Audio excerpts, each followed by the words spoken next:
Hello students, तो ये है हमारा केमिस्ट्री का सॉल्यूशन 25 जनवरी शिफ्ट 1 का। तो इसका पहला क्वेश्चन है, वो बोल रहे हैं कि thionyl chloride on reaction with white phosphorus give compound A, okay, and then if we do the hydrolysis of compound A we get compound B which is a dibasic, okay। सो हमको ए और B को find out करना है। देखो तो क्या होता है थायोनाइल क्लोराइड आपको पता है, जैसे यहाँ पे अगर आपका ये OH ग्रुप होता है तो इसको हम क्या बोलते हैं, ये अल्कोहल है। ऐसे ही अगर आपका OS हो तो हम इसको क्या बोलते हैं, थायोनाइल। तो अगर आपको पता है ये क्या होता है थायोनाइल क्लोराइड, अगर इसके रिएक्शन हम वाइट फास्फोरस यानी P4 से करते हैं तो हमें क्या मिलता है, हमें यहाँ पे PCl3 मिलता है plus SO2 gas plus H2Cl2, okay. और फिर ये तो हमको क्या मिल गया, ए मिल गया। ए का हमको करना है हाइड्रोलिसिस, हाइड्रोलिसिस मतलब वाटर के साथ रिएक्शन, तो हमको मिलता है H3PO3। देखो तो ये हो गया आपका ए और ये हो गया आपका बी।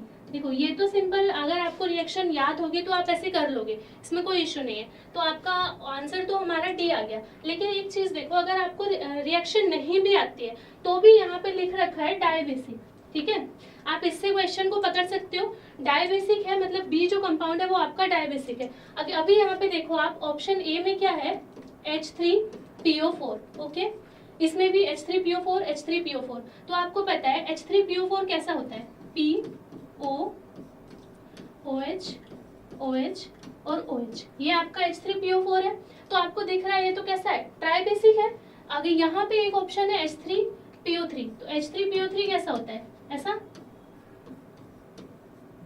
देखो तो यही एक आपका कंपाउंड है जो कि कैसा है, डाइबेसिक है। तो यही से आप ऑप्शन डी को टेक कर सकते थे, बाकी को आपको देखने की जरूरत ही नहीं थी, समझ रहे हो। तो इस तरीके से अगर आपको रिएक्शन नहीं भी पता है तो भी आप क्वेश्चन में दिया हुआ ये डाइबेसिक से ऑप्शन को पकड़ सकते थे और आपका डी क्या हो जाएगा, correct option, okay. So next देखते हैं। अभी नेक्स्ट क्या बोल रहा है, which of the following show least reactivity towards a nucleophilic substitution reaction, okay। nucleophilic substitution reaction, nucleophile means electron rich species, okay। So electron rich species को कौन चाहिए, इलेक्ट्रॉन रिच स्पीसीज को चाहिए इलेक्ट्रॉन डेफिशिएंट स्पीसीज।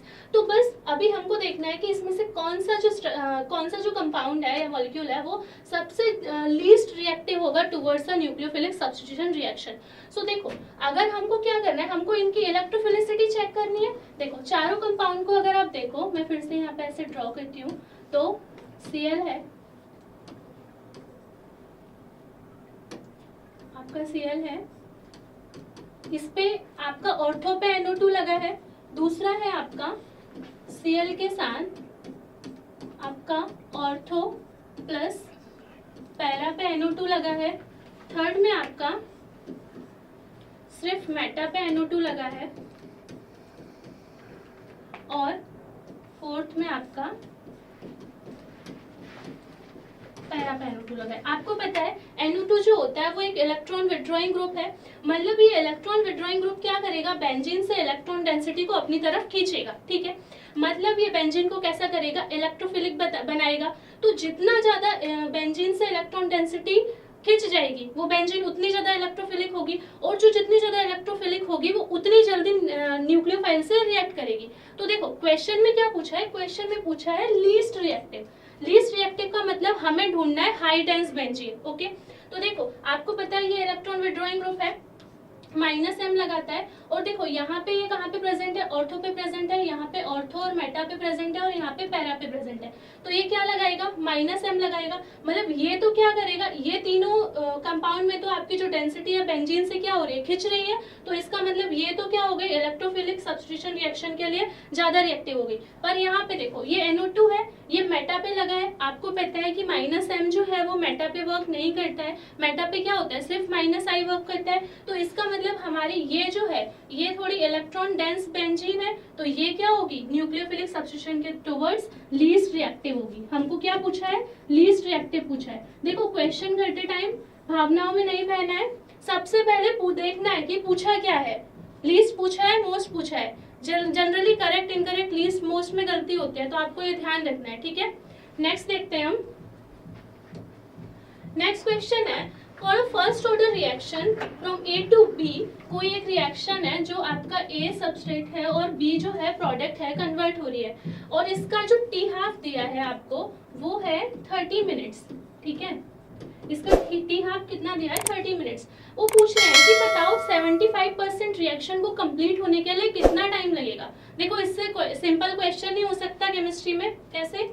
आपको पता है कि अगर एक रिएक्शन है, कौन सी? फर्स्ट ऑर्डर, तो ए से बी अगर जा रही है तो ये उसका अगर ए से बी जा रही है और हमको टी हाफ दिया है, मतलब आपकी जो रिएक्शन है वो 1 से क्या हो रही है, अगर हाफ जा रही है तो एक टी हाफ होता है, फिर उसके बाद दूसरे टी हाफ में क्या होती है, रिएक्शन 1/4 हो जाती है ना। मतलब 1/4 यानी इतना 25% आपका रिमेनिंग अमाउंट है। इसका मतलब क्या है, आपकी जो रिएक्शन है वो कितनी हो गई? 75% कंप्लीट हो गई। 75% रिएक्शन कैसी होगी? कंप्लीट। और यहाँ से आपको एक रिलेशन भी पता है for the first order reaction, T75 is equals to 2 T half, ठीक है ना। तो हमको T75 पूछा है तो हम क्या करेंगे, 2 × 30, तो आपका आंसर कितना हो जाएगा? 60 मिनट्स। सिंपल, ठीक है। आई थिंक इसमें कोई डाउट नहीं होगा। नेक्स्ट देखते हैं। नेक्स्ट क्या है, how many of the following ions और element has same value of magnetic movement. देखो मैग्नेटिक मूवमेंट किस पे डिपेंड करता है? सिंपल सी बात है, मैग्नेटिक मूवमेंट डिपेंड करता है नंबर ऑफ अनपेयर्ड इलेक्ट्रॉन पे। तो अगर number of unpaired electron same हो गए तो मैग्नेटिक मूवमेंट भी सेम हो गया। तो बस हमको क्या करना है, number of unpaired electron find out करना है। तो देखो आप, वेनेडियम 3+, आपको पता है स्कैंडियम, टाइटेनियम, वेनेडियम। वेनेडियम का एटॉमिक नंबर कितना हुआ हमारे पास? 23। इसका आउटर मोस्ट कॉन्फ़िगरेशन क्या हुआ? आउटर मोस्ट कॉन्फ़िगरेशन हुआ 3d3 4s2, ठीक है। अभी हमको कितना दिया है? वेनेडियम 3+, तो वेनेडियम 3+ का कितना हो जाएगा? अगर मैं यहाँ पे वेनेडियम 3+ बनाऊं तो इसका हो जाएगा 3d3 3d1 4s2, ठीक है। 3d2, एक मिनट, 3 इलेक्ट्रॉन निकालने हैं ना, तो 2 यहाँ से 1 यहाँ से, तो आपका कॉन्फ़िगरेशन क्या हो जाएगा? 3d2, ठीक है। नेक्स्ट है आपका क्रोमियम 3+ पूछा है। देखो क्रोमियम का एटॉमिक नंबर कितना होता है आपको पता है? 24। अब यहाँ पे कॉन्फ़िगरेशन, अब आपको यहाँ ध्यान रखना है। देखो क्रोमियम को वो लोग हमेशा क्वेश्चन में डालेंगे ही ताकि आपसे गलती हो। क्या गलती हो? आपको इसका जो एक्सेप्शनल वाला कॉन्फ़िगरेशन है ना, कि एक 4s का इलेक्ट्रॉन 3d में आ जाता है हाफ फील्ड बनाने के लिए, वो आपको ध्यान रखना पड़ेगा। अगर आप वो भूल गए तो ये क्वेश्चन भी गलत हो जाएगा। तो आपको क्या करना है, क्रोमियम 4, इसका कॉन्फ़िगरेशन लिखो, क्या होता है? 3d5 4s1। अब इसका क्या बनाना है हमको? क्रोमियम का 3+ बनाना है। देखो 3+ बनाना है तो कितना आ जाएगा? 3d, इसमें 1 जाएगा, यहाँ से 2 जाएगा, तो कितना आएगा? 3d3, ठीक है। उसके बाद देखो अब नेक्स्ट है आपके पास आयरन 2+। आयरन का कितना होता है एटॉमिक नंबर? 26। इसका कॉन्फ़िगरेशन हो जाएगा आपका 3d6 4s2। तो देखो कितना इलेक्ट्रॉन निकालना है हमको? 2, तो 4s के जाएंगे, तो यहाँ पे कितना आ जाएगा? 3d6। उसके बाद आपका है निकल 2+। इसका होता है निकल का एटॉमिक नंबर 28, ठीक है। निकल का एटॉमिक नंबर कितना होता है? 28। ये तो याद होना पड़ेगा आपको, 3d8 4s2। देखो अभी इसका 2+ बनाना है, मतलब कितना? 3d8, 8 electron. अब देखो अब हमको देखना है कि किसमें कितने नंबर ऑफ अनपेयर्ड इलेक्ट्रॉन है। ड्रॉ कर लें यहाँ पे ड्रॉ कर लेंगे। अगर देखो तो कितना होगा? 1 2 3 4 5, ये 2, ठीक है। अगर आप इसका देखोगे तो इसमें अनपेयर्ड इलेक्ट्रॉन कितने आएंगे? 1 2 3। इसमें देखोगे तो अनपेयर्ड इलेक्ट्रॉन कितने आएंगे? 1 2 3 4 5 6, ठीक है। 1 2 3, एक मिनट एक्स्ट्रा हो गया यहाँ पे, कितना आएगा? 6, ठीक है। अगर आप 3d8 देखोगे तो 3d8 कैसा बनेगा? 1 2 3 4 5, 1 2 3 4 5 6 7 8। अभी कंपेयर कर लो, गिनती तो आती है हमको। सबसे देखो इसमें कितने? 2, इसमें 3, इसमें 4, इसमें 2। किस किस में सेम है? आपका वेनेडियम 3+ और निकल 2+, इन दोनों में आपके same number of unpaired electron है। इसका मतलब क्या होगा? आपके यहाँ पे इन दोनों कितने पूछे, हाउ मेनी पूछा है ना, तो आंसर कितना हो जाएगा 2, ठीक है। 4 क्वेश्चन का आंसर 2। नेक्स्ट क्वेश्चन देखते हैं। नेक्स्ट क्वेश्चन क्या है, नेक्स्ट क्वेश्चन है how many of the following complex are paramagnetic. देखो पैरामैग्नेटिक और डायमैग्नेटिक देखने के लिए आपको स्ट्रॉन्ग फील्ड वीक फील्ड पता होना चाहिए। तो देखो सबसे पहले हम क्या करते हैं, देखते हैं आयरन। यहाँ पे देखो आयरन की ऑक्सीडेशन स्टेट कितनी है, आयरन की ऑक्सीडेशन स्टेट है +3, क्योंकि यहाँ पे 6 लगा है और यहाँ पे -3 है, तो आयरन की oxidation state +3 plus strong field ligand. तो देखो कैसा बनेगा इसका, अगर हम बनाए तो स्ट्रॉन्ग फील्ड के साथ +3 है ना, मतलब कितना D5 में देखो D5 दिखते से ही आपको पता चल गया कि यहाँ पे एक ना एक तो अनपेयर्ड इलेक्ट्रॉन होगा ही होगा, तो ये आपका D5 हो गया, ठीक है, D5 हो गया। उसके बाद आयरन कितने में है, यहाँ पे +2 में है, +2 में है ना, क्योंकि ऊपर कितना है -4 है, तो -4 प्लस स्ट्रॉन्ग फील्ड है, तो आपके पास अभी कितना हो गया D6 स्ट्रॉन्ग फील्ड, मतलब ये कैसा हो गया आपका डायमैग्नेटिक। 4 5 6 ये आपका क्या हो गया डायमैग्नेटिक, ये क्या हो गया पैरामैग्नेटिक। उसके बाद आपका देखो निकल कितने में है 2+ में है, क्योंकि ऊपर कितना है -2 यहाँ पे कितना है आपका ये कैसा है Cl, आपका वीक फील्ड है और कॉन्फ़िगरेशन क्या है 3d8 है। तो देखो 1 2 3 4 5 6 7 8, अभी ये वीक फील्ड है तो ये पेयरिंग नहीं हो पाएगी, तो ये कैसा हो गया आपका पैरामैग्नेटिक, ठीक है। नेक्स्ट है निकल है, सेम आपका 2+ में है, लेकिन इस बार आपका कौन सा लिगेंड है स्ट्रॉन्ग फील्ड लिगेंड है। देखो मैं ऐसे सीक्वेंस में चल रही हूँ, पहले ये वाला फिर ये वाला फिर ये वाला फिर ये वाला, ठीक है, कॉम्प्लेक्स दोबारा नहीं लिख रही। तो स्ट्रॉन्ग फील्ड है, तो आपको पता है ये दोनों की क्या हो जाएगी पेयरिंग हो जाएगी।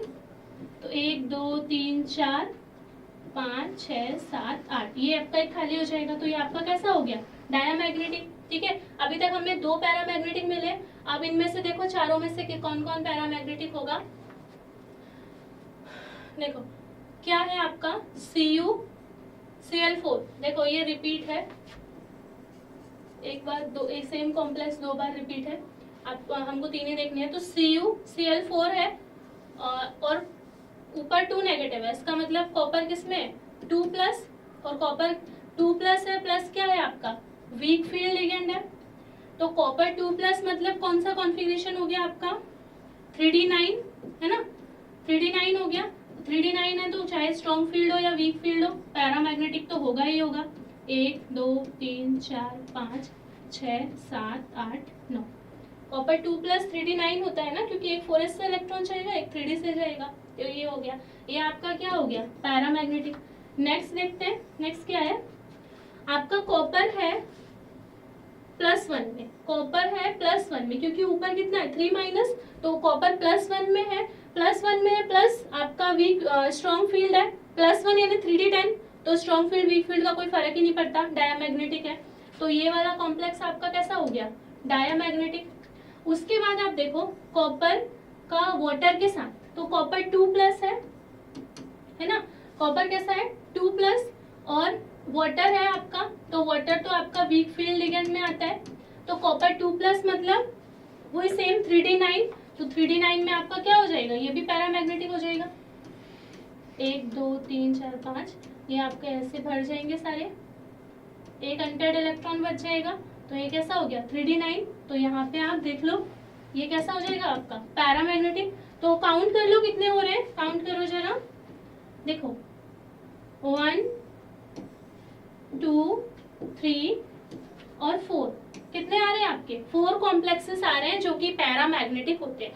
तो 4 इसका आंसर कितना हो जाएगा, इसका आंसर हो जाएगा 4, ठीक है। नेक्स्ट देखते हैं, नेक्स्ट कौन सा क्वेश्चन है। नेक्स्ट क्वेश्चन है कि consider the following cell representation, और इसके लिए आपको एक मतलब इधर हाइड्रोजन इलेक्ट्रोड है, इधर आपका ऑक्सीडेशन रिडक्शन इलेक्ट्रोड है, और दोनों की रिएक्शन लिख के आपको क्या निकालना है, इसका रेशियो निकालना है। तो आपको पता है देखो H2 half H2 gives H++ electron, ठीक है। फिर क्या होगा आपका Fe2+ plus Fe3+ plus electron gives Fe2+। Okay, ठीक है। ओवरऑल रिएक्शन लिख लो, इलेक्ट्रॉन से इलेक्ट्रॉन जाएगा, यहाँ पे क्या हो जाएगा, half H2 plus Fe3+ gives H+ plus Fe2+। ठीक है, ये हो गया आपकी ओवरऑल रिएक्शन। अभी क्या दिया है, इसका प्रेशर भी 1 atm दिया है और इसकी कंसंट्रेशन भी 1 मोलर दी है। तो हम इसके लिए नर्स्ट इक्वेशन लिख लेते हैं। देखो क्या होती है, E cell is equals to E naught of cell minus 0.0591 upon में n log reactant side, sorry product side upon में रिएक्टेंट साइड। तो यहाँ पे क्या होगा आपका H+ की कंसंट्रेशन इंटू में Fe2+ की कंसंट्रेशन अपॉन में pressure of H2 gas into में Fe3+। ठीक है, ये हो गया। We can move up like देखो क्या होगा, अब ये सेम रिएक्शन है, आपको ई सेल की वैल्यू दी है 0.712, ई सेल की वैल्यू कितनी दी है 0.712 is equals to E naught of cell कितना दिया है 0.771 माइनस 0.059 अपॉन में, देखो यहाँ पे कितने इलेक्ट्रॉन का चेंज हो रहा है, एक इलेक्ट्रॉन का, 1 इलेक्ट्रॉन का चेंज हो रहा है ना, अपॉन में 1 लॉग। देखो यहाँ पे अगर आप देखो तो इसकी कंसंट्रेशन 1 है, लिखने की जरूरत नहीं है, इसका प्रेशर भी 1 है, लिखने की जरूरत नहीं है। तो हम क्या लिखेंगे Fe2+ अपॉन में Fe3+। ठीक है, अभी क्या करना है, यही निकालना है आपको, इन दोनों का रेशियो निकालना है, वही हमने लिख लिया। देखो इसको इससे माइनस करोगे, अगर आप 0.712 माइनस 0.771 करोगे तो क्या आएगा आपका, इधर पे 0.591 लॉग Fe2+ अपॉन में Fe3+। ठीक है, देखो इसको जब इससे माइनस करोगे तो यही वैल्यू आएगी, तो कितना आएगा 0.0591 is equals to minus 0.0591 log Fe2+ upon में Fe3+। देखो इसको इसके साथ डिवाइड करो या फिर इसको इसको कैंसिल कर दो, तो यहाँ कितना आ जाएगा 1 is equals to log Fe2+ upon में Fe3+। लॉग हटता है तो इस साइड 10 लगाते हैं हम, तो यहाँ पे 10 to the power 1 is equals to Fe2+ upon में Fe3+। तो इन दोनों का रेशियो कितना आ गया आपका, Fe2+ अपॉन में Fe3+ का रेशियो कितना आया 10। ठीक है, सिंपल सा क्वेश्चन था, बस थोड़ा सा लॉजिक लगाना था आपको, हो जाएगा। तो इसका आंसर कितना होगा, इसका आंसर होगा 10। ठीक है, नेक्स्ट क्वेश्चन देखते हैं। नेक्स्ट क्वेश्चन क्या है आपका, है बोल रहे हैं कि द करेक्ट और decreasing order for positive electron gain enthalpy of following elements. देखो इलेक्ट्रॉन गेन एंथैल्पी क्या होती है, इलेक्ट्रॉन गेन एंथैल्पी होती है कि अगर हम किसी भी एटम को एक इलेक्ट्रॉन देते हैं तो उसके बाद वो जितनी एनर्जी रिलीज करता है उसको हम बोलते हैं इलेक्ट्रॉन गेन एंथैल्पी। पर अभी आप यहाँ देखोगे, यहाँ पे क्या लगाया है, पॉजिटिव लगाया। पॉजिटिव इसलिए लगाया क्योंकि देखो ये तो क्या है, नोबल गैसेस है, ये तो इलेक्ट्रॉन लेना ही नहीं चाहती, हमें क्या करना पड़ेगा, फोर्सफुली इलेक्ट्रॉन को ऐड करना पड़ेगा। अगर आप फोर्सफुली इलेक्ट्रॉन को ऐड कर रहे हो, इसका मतलब क्या है, आपको एनर्जी देनी पड़ेगी, इसलिए वहां पे क्या लगाया है, पॉजिटिव। तो देखो अब हमको किसको इलेक्ट्रॉन देने के लिए ज्यादा एनर्जी देनी पड़ेगी, मतलब उतनी पॉजिटिव में वैल्यू ज्यादा आ जाएगी। तो देखो हम ऐसा लॉजिक लगा सकते हैं, जैसे हमारे डाउन द ग्रुप क्या होता है, इलेक्ट्रोनेगेटिविटी डिक्रीज होती है, मतलब क्या होता है, इलेक्ट्रॉन लेने की जो टेंडेंसी है वो डिक्रीज होती है। तो इस हिसाब से जो हमारा हीलियम है, हीलियम तो इलेक्ट्रॉन लेना चाहेगा, हीलियम तो क्या होगा, इलेक्ट्रॉन लेना चाहेगा एज कम्पेयर टू नियॉन। इसका मतलब उसकी जो पॉजिटिव एनर्जी होगी वो तो सबसे कम होगी। तो आप देखो तीनों ऑप्शन में क्या है, हीलियम को सबसे आगे रख दिया है और ये यही आपका तीनों ऑप्शन एलिमिनेट हो गए, सबसे कम किसका होगा, हीलियम का। आंसर आपका यहीं से पकड़ में आ गया। लेकिन देखो अगर फिर भी आपको आंसर नहीं, फिर भी आपको और समझना है, तो देखो कैसे होगा कि आप जैसे ही डाउन द ग्रुप जाते हो, आपको पता है कि Cl नेगेटिव जो है वो ज्यादा स्टेबल होता है F नेगेटिव से, उसके बाद Br नेगेटिव ज्यादा स्टेबल होता है Cl से, और उसके बाद I नेगेटिव ज्यादा स्टेबल होता है। देखो क्यों स्टेबल होता है, क्योंकि इनका साइज बढ़ता जाता है, और जैसे जैसे साइज बढ़ता जाता है तो नेगेटिव चार्ज का डिस्पर्शन इजीली होता जाता है। तो इसका मतलब हम देखें तो इन पे अगर हम इनका एनायन बनाए तो क्या क्या होगा, ये इसको हमको सबसे ज्यादा एनर्जी देनी पड़ेगी, इसको कम एनर्जी देनी पड़ेगी क्योंकि इसका साइज बड़ा है, तो इस पर डिस्पर्शन इजीली हो जाएगा। तो हीलियम के बाद कौन आ जाएगा, आपका ज़ीनॉन, उसके बाद क्रिप्टॉन, और सबसे ज्यादा एनर्जी हमको किसको देनी पड़ेगी, नियॉन को, क्योंकि ये इलेक्ट्रॉन नहीं लेना चाहेगा, और इलेक्ट्रॉन लेने के बाद भी इसका जो एनायन बन रहा है वो उतना स्टेबल नहीं होगा जितने कि नीचे बड़े वाले एनायन होंगे। ठीक है, तो ये आपके कुछ क्वेश्चंस थे, और आगे भी हम डिस्कस करेंगे इसके बाद जो आगे के क्वेश्चन है। Thank you.